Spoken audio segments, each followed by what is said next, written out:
Gas दरवाढीनंतर आता खानदेशमधून एक मोठी बातमी आहे। नंदुरबार जिल्ह्यातली ही बातमी आहे। नवापूर तालुक्यातील पोल्ट्री फार्ममध्ये बर्ड फ्लूचा शिरकाव झालाय। पशुसंवर्धन विभागानं तत्काळ घटनास्थळी तपास करत नमुने आता प्रयोगशाळेत पाठवलेत। तर या नमुन्यांची तपासणी करण्यात आलेली आहे आणि आपण पाहतोय अनेक पोल्ट्रीमध्ये पॉझिटिव्ह नमुने आलेले आहेत आणि त्यामुळे जवळपास 1.5 लाख कोंबड्यांची कत्तल करण्यात आलेली आहे। तसंच 1 किलोमीटर परिसरातील पोल्ट्री फार्म मधल्या जवळपास 1.5 लाख कोंबड्यांची कत्तल करण्याचे आदेशही दिलेत।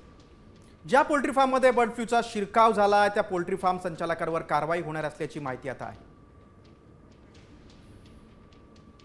नवापूरमध्ये 3 पोल्ट्री फार्मचे जे सॅम्पल आम्ही पाठवले होते ते आज सकाळी त्यांचे जे रिझल्ट आले ते पॉझिटिव्ह आले बर्ड फ्लूसाठी।